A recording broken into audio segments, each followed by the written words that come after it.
Hello mga kalaki, kumusta po kayo? So nandito naman po ako sa garden. Update po tayo sa mga tanim dito. Tanim po ni Gobinda, yung hardinero. So meron na pong laman ng mga yung radish na pula. Ayan, may laman na siya.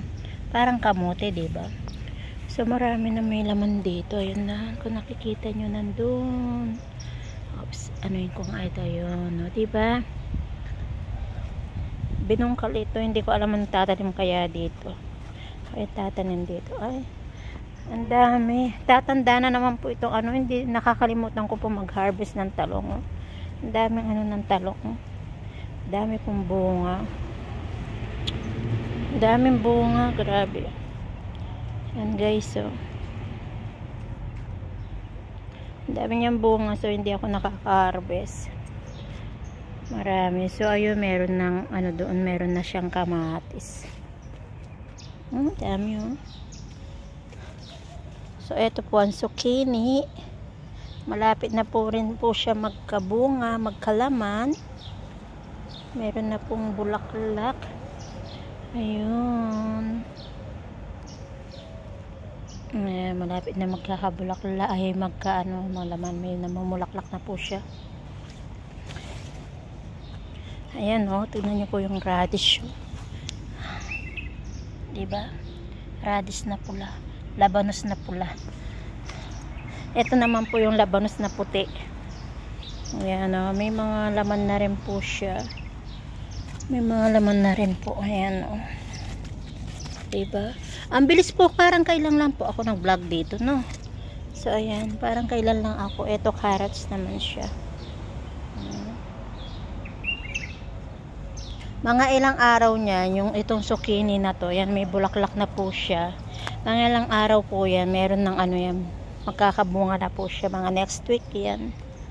Next week siguro magkakabunga na po yan. Marami na rin po siyang bulaklak. Ay.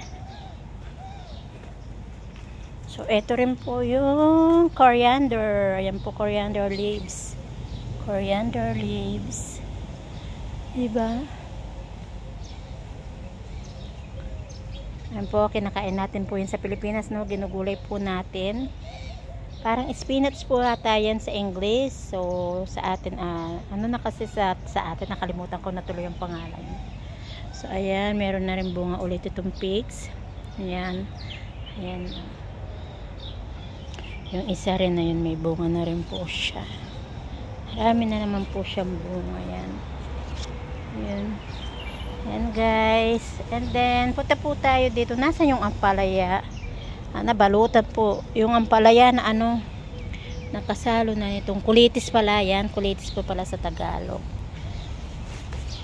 And then dito cucumber ata to. Ala, yung bio makakain ng bulaklak. Pag kalkaling ko to, alam ko may bunga itong ampalaya na to eh. So ayan, cucumber. Ito naman ginger. Yan, mahilig po kainin ng mga Arabo, ginger. Yan guys. And then dito po yung okra. So